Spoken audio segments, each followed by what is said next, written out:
built a solid fan base that stretches all across the country and beyond.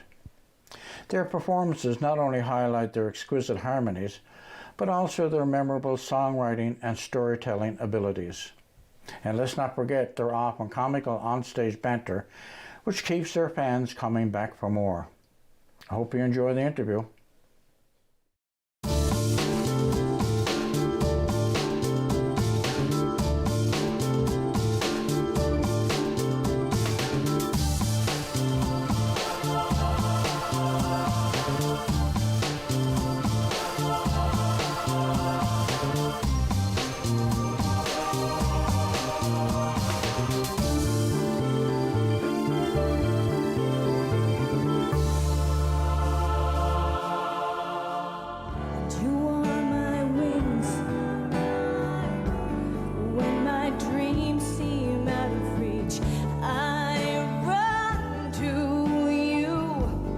You're my shelter, my release, my strength, my happiness. To you I promise this love forever, love forever.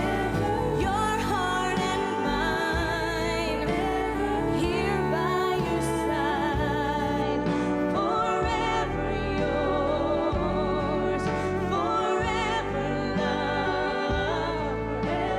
We'll always be, as long as we believe in forever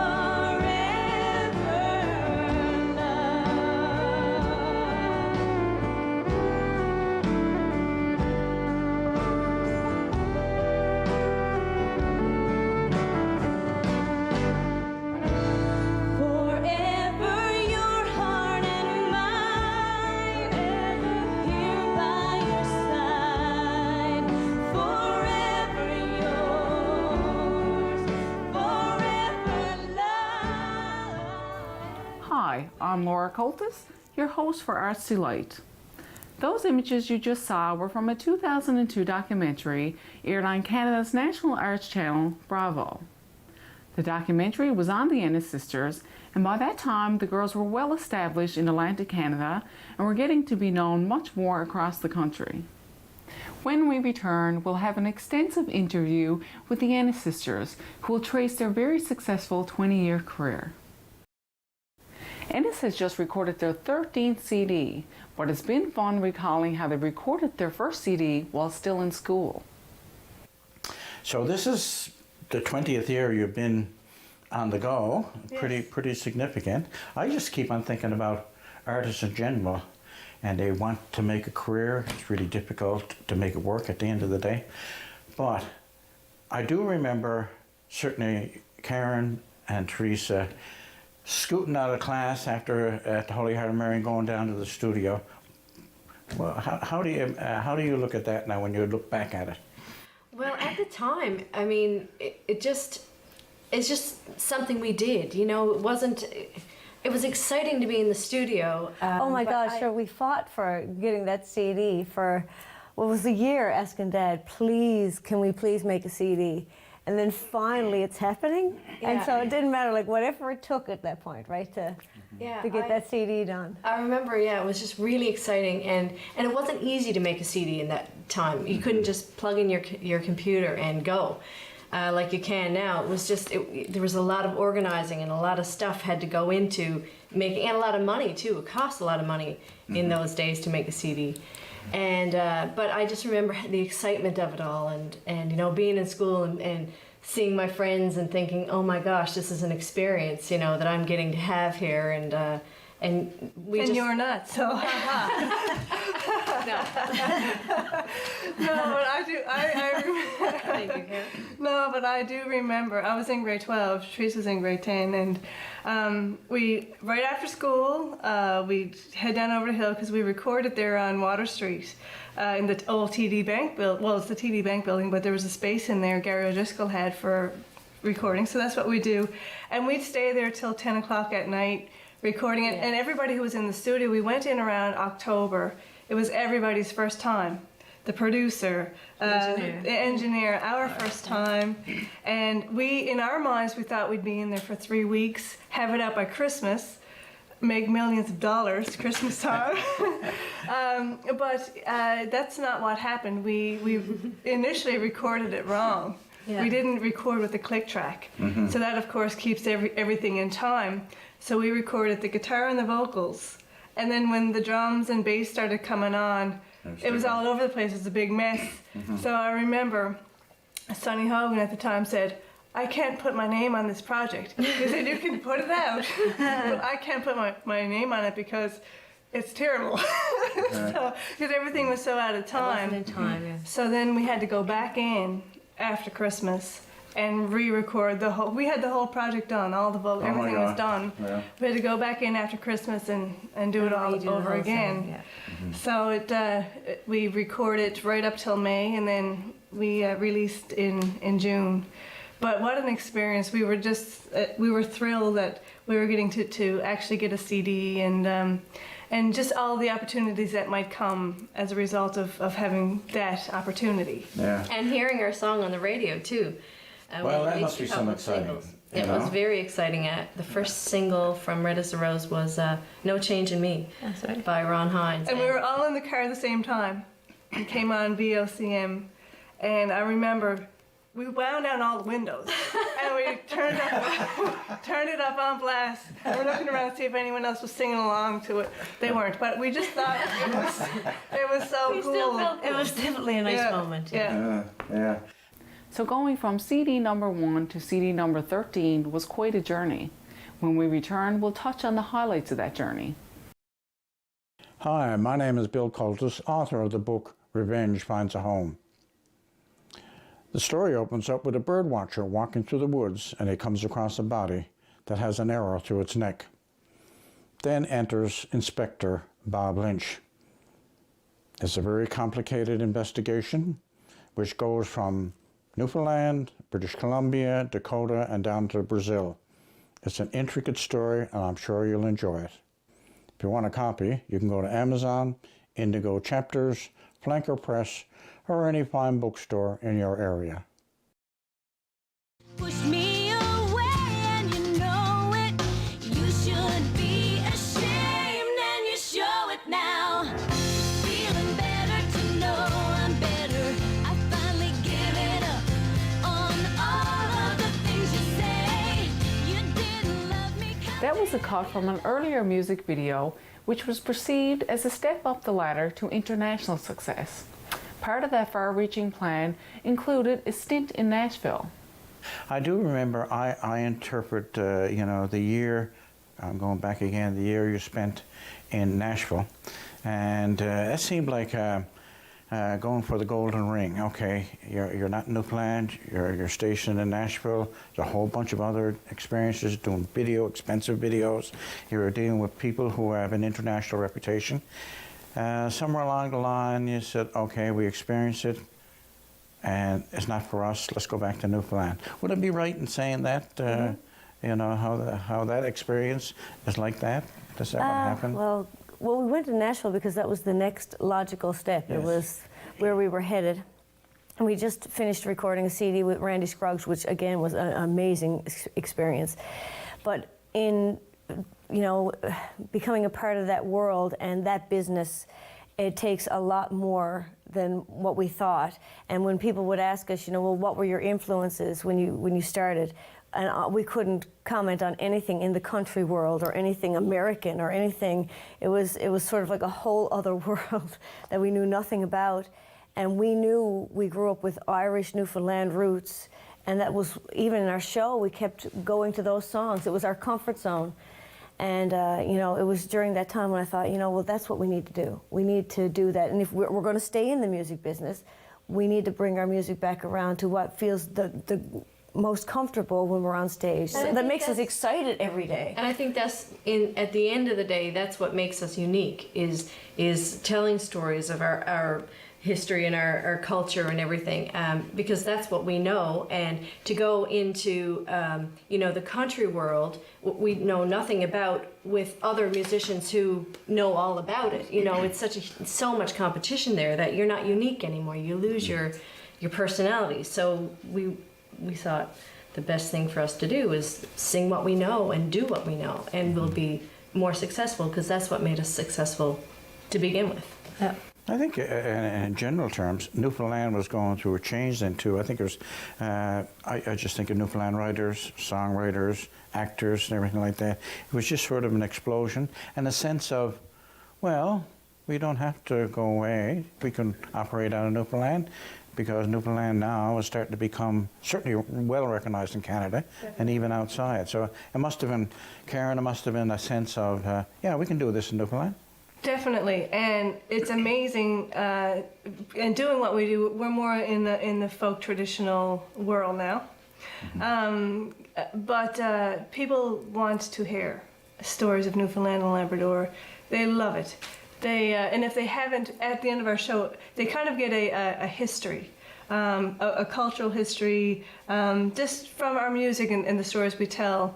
And if they haven't already been to Newfoundland, they're asking us, how do we get to Newfoundland? If we come, where should we go? What should we see? It's amazing how many people actually do come here based on the stories that we've told in our show. Sure. And they contact us when they're here and they say, hey, we're here, or they'll email us afterwards and say, we made it to your province and it was amazing and we had such a great time. The people are awesome. And so we feel very proud that we get to go and we get to do that. We get to brag about our province, and it's the best job in the world.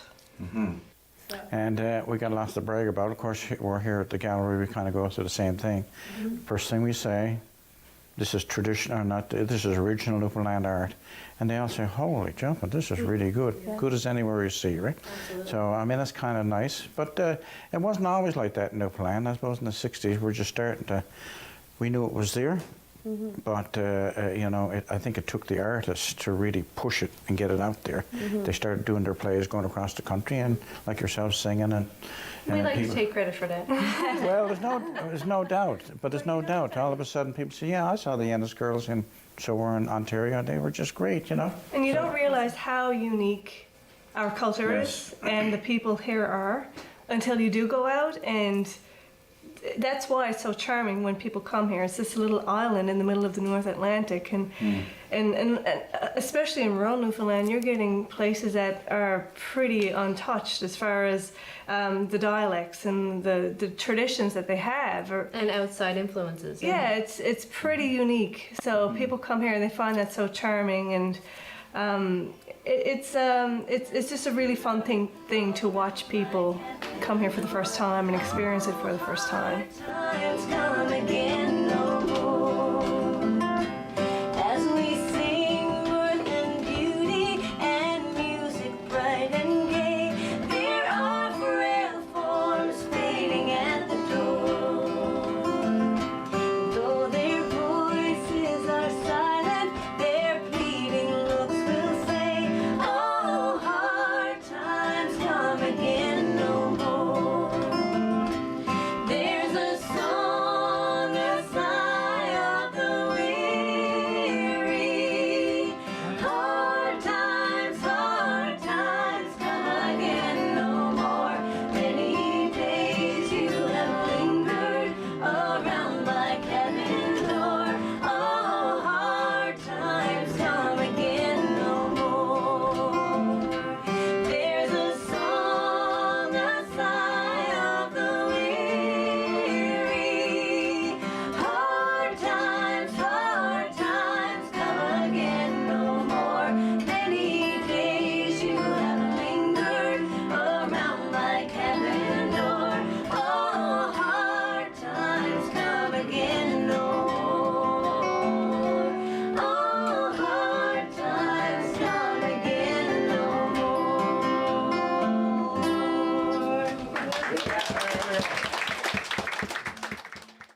After 20 years in the music business, there are certain things you have to deal with. It's not only the travel, but sometimes the dramatic highs and lows that go with being on stage and then adjusting again to home life.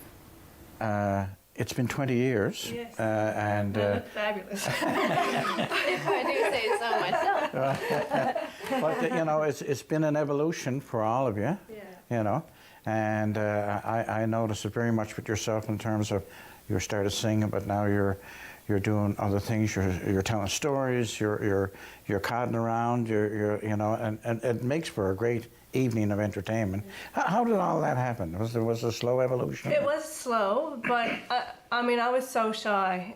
When I was in school, I didn't talk. I was invisible. And when we first started doing this on stage, Maureen and Teresa did all the talking. I had a rehearsed line. I used to introduce Red as the Rose every Yes, night, you the did. same line. This is the first time we ever learned. We recorded it with the Chieftains. It was a great experience. And then I'd be like, go, quick, get into the song. Yeah.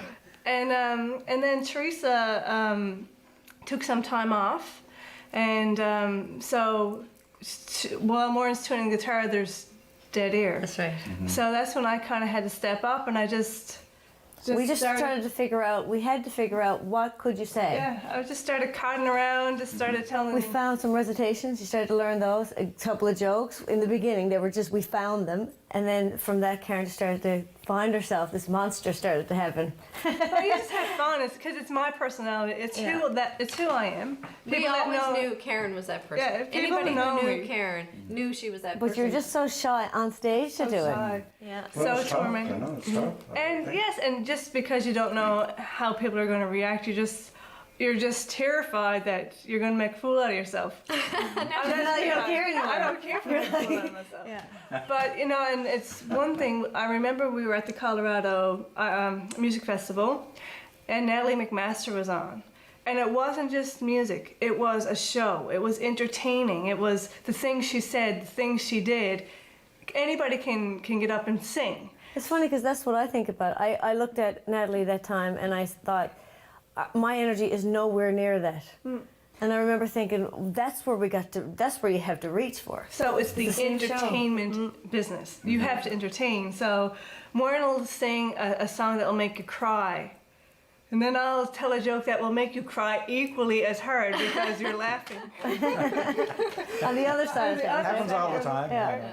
No, but it's just finding that balance and just keeping people entertained so that when they leave, they feel like they really got good value for their money and there wasn't a moment where they were bored or awkward or Checking their watch. checking their watch, that kind of stuff. So you're just trying to do that. And Maureen is a master at putting the show together. She'll spend a lot of time getting the set list together, making sure the songs flow properly, and then it's filling in the spaces. So Teresa and I start figuring out, okay, we got to start filling in the spaces. What can we say? And a lot of it too, you just kind of do on the fly, and because you don't want it to be rehearsed.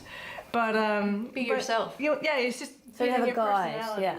There's a guide there. And we just want to make sure that it's. when But you people know, leave- that was one of the big things for me was learning that it wasn't about the songs. That, you know, there's a lot of people who can sing and sing really well.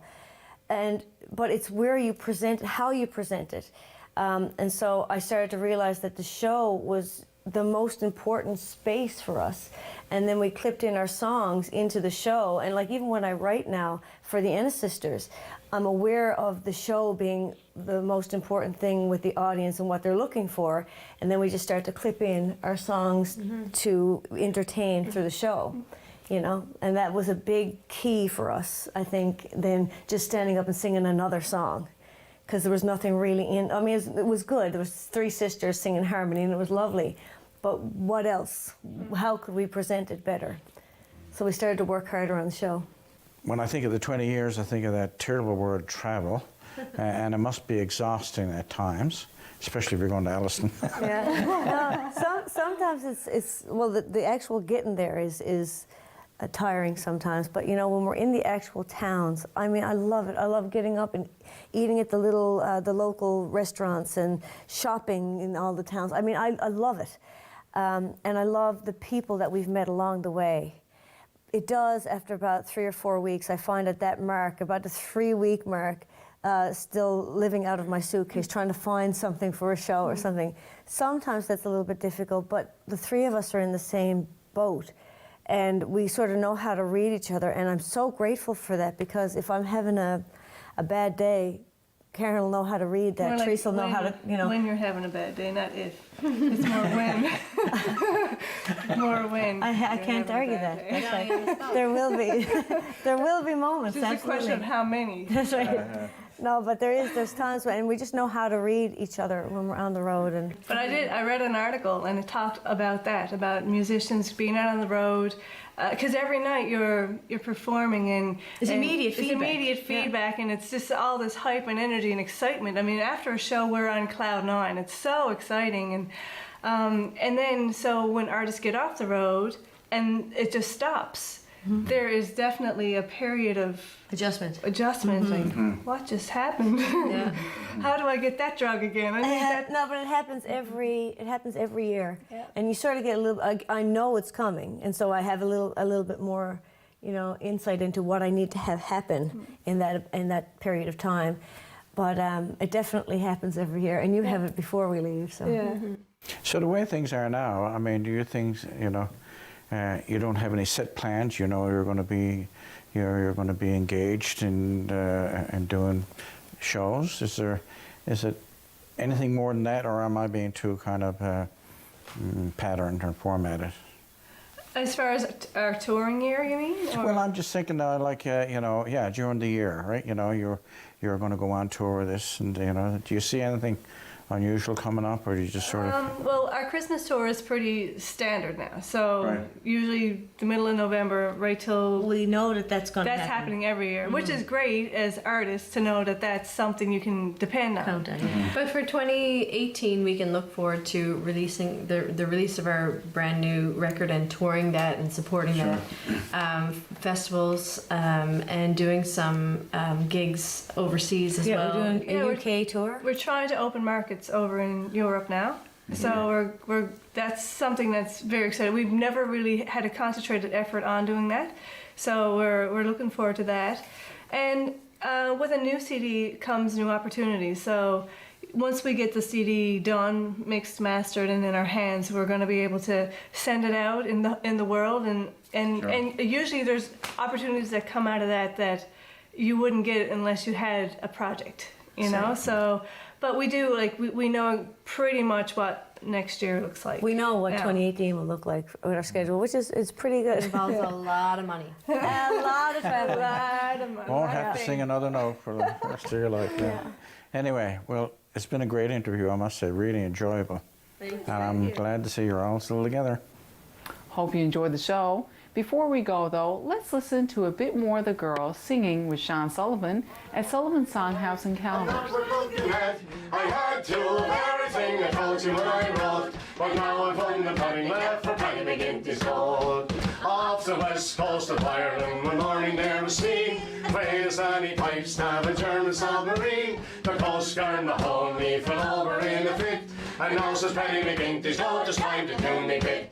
He jumped into the water as frisky as a whale, swam around the U-boat, wagging his little tail. He up with his horns and he stuck him in the boat. They sent the whole hell go round and Paddy McGinty's gold. Now this whole go to Pat's had a wondrous appetite. One morning for breakfast he ate some dynamite, a whole box of matches he swung all serene, and now he goes and saws up a quart of kerosene. He sat by the fireside and didn't give a hang, swallowed a spark, exploded with a bang. If ever go to hang, you can bet your darn note, the angel with the whiskers on his Paddy McGinty's coat. Hey!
comment about this program,